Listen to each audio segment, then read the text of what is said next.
Working principal of DC motor. So এখানে যেটা করা হয়েছে যে একটা নর্থ পোল এবং সাউথ পোল কনসিডার করা হয়েছে। এই নর্থ পোল থেকে ম্যাগনেটিক ফ্লাক্সগুলো বের হয়ে সাউথ পোলের দিকে আসতেছে।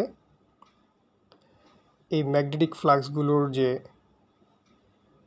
ফ্লাক্স ডেন্সিটি আছে এটাকে আমরা বি দিয়ে রিফাইন করতেছি, এবং যেটা ইউনিফর্ম ম্যাগনেটিক ফ্লাক্স ডেন্সিটি, এটা আমরা চাইলে আইদার ইলেকট্রোম্যাগনেট দিয়েও তৈরি করতে পারি। তো এখন এই ম্যাগনেটিক ফ্লাক্সের ভিতরে একটা কারেন্ট ক্যারিং কন্ডাক্টরকে রাখা হয়েছে, বা একটা কন্ডাক্টরকে রাখা হয়েছে। এটার মধ্যে দিয়ে আমরা কারেন্ট পাস করব। তো কারেন্ট পাস করার জন্য এখানে একটা ভোল্টেজ অ্যাপ্লাই করতে হবে। তো আমরা যদি এই কারেন্ট ক্যারিং কন্ডাক্টরের মধ্যে একটা ভোল্টেজ অ্যাপ্লাই করি, তাহলে এখান থেকে একটা কারেন্ট ফ্লো হবে, এবং এর কারেন্টের ডাইরেকশন যদি নিচের দিকে হয়, তাহলে আমরা ফ্লেমিংসের লেফট হ্যান্ড রুল ইউজ করে এর ফোর্স কোন দিকে হবে সেটা বের করতে পারবো। তো সেটা যদি আমি দেখাই যে আমার কারেন্টটা যেহেতু নিচের দিকে আসতেছে, তাহলে আমি আউট অফ দ্য পেজ যদি চিন্তা করি, তাহলে আমার ফ্লাক্স হচ্ছে এই আঙ্গুলটা, আর কারেন্ট যেহেতু এদিকে বেরোচ্ছে, তাহলে আমার ফোর্স হবে উপরের দিকে বা আপওয়ার্ড। আমার ফোর্স এই ক্ষেত্রে হবে আপওয়ার্ড। তো আমরা যে পরিমাণে কারেন্টটা অ্যাপ্লাই করতেছি সেটা যদি আমরা একটা মাল্টিমিটার দিয়ে মেজার করি, তাহলে আমরা বলতে পারবো যে ফর এক্সাম্পল এই কারেন্টটা হচ্ছে 0.5 অ্যাম্পিয়ার। আমরা যে কন্ডাক্টরটা ব্যবহার করতেছি তার লেন্থ আমরা চাইলে স্কেল দিয়ে মাপতে পারবো, সেটা ধরা হচ্ছে ফর এক্সাম্পল 5 সেন্টিমিটার। তাহলে এই কন্ডাক্টর থেকে কী পরিমাণে আমরা ফোর্স পাবো সেটা যদি আমরা এই ইকুয়েশনে বসাই, তাহলে এখান থেকে আমরা দেখতে পাচ্ছি, লেটস সে ফর এক্সাম্পল আমার ম্যাগনেটিক ফ্লাক্স ডেন্সিটি এখানে হচ্ছে 0.05 টেসলা। তাহলে এখানে 0.05 Tesla Times 0.5 ampere Times 5 centimetre, এটা যদি বসাই, তাহলে এখান থেকে আমার একটা কন্ডাক্টরের মধ্যে দিয়ে কারেন্ট ফ্লো হওয়ার কারণে কী পরিমাণে ফোর্স ডেভেলপ হচ্ছে সেটা আমরা জানতে পারবো।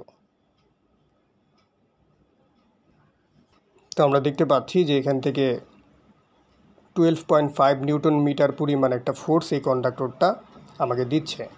So basically this is a motor action, যে আমি একটা কারেন্ট ক্যারিং কন্ডাক্টরকে যদি আমি একটা ম্যাগনেটিক ফ্লাক্সের মধ্যে রাখি, সে ফোর্স ফিল করবে। তো এই কনসেপ্টটার উপরে বেস করে আসলে মোটর কিভাবে ঘোরে সেটাকে নির্ধারণ করা হয়। তো আমি যদি এখানে একটা লুপ কয়েল রাখি, তাহলে এই লুপ কয়েলের জন্য তার কারেন্ট যদি উপরের দিকে যায়, তাহলে ফ্লেমিংসের লেফট হ্যান্ড রুল অনুযায়ী আমি দেখতে পাবো যে এখানে আমার আপওয়ার্ড ডাইরেকশনে একটা ফোর্স হবে, আবার ডাউনওয়ার্ড ডাইরেকশন আরেকটা ফোর্স হবে। এবং এটা যদি আমি সেন্টার থেকে হিসাব করি, তাহলে দেখা যাবে যে এই মাঝখানের পয়েন্ট থেকে, বা আরেকটু যদি সুন্দর করে দেখাই, তাহলে এটা হলো গিয়ে আমার এই মাঝখানের সেন্টার থেকে আমি এখানে একটা আপওয়ার্ড ফোর্স পাচ্ছি, আবার নিচের দিকে একটা ডাউনওয়ার্ড ফোর্স পাচ্ছি। তাহলে এই সেন্টার থেকে এই ফোর্সের যে দূরত্ব সেটা যদি আর হয়, আর এই সেন্টার থেকে এইটার যে দূরত্ব এটাও যদি আর হয়, তাহলে পুরোটাকে যদি আমি একটা সার্কেল হিসেবে চিন্তা করি, তাহলে এই সেন্টার থেকে এই ফোর্সের যে রেডিয়াস আছে সেটাই হচ্ছে আর। তাহলে আমি এখান থেকে যে টর্ক পাবো, আমি এখান থেকে যে ফোর্স পাবো, এই ফোর্সটাকে আমি যদি রেডিয়াসের সাথে যদি মাল্টিপ্লাই করি, তাহলে আমি এখানে টর্ক পাবো।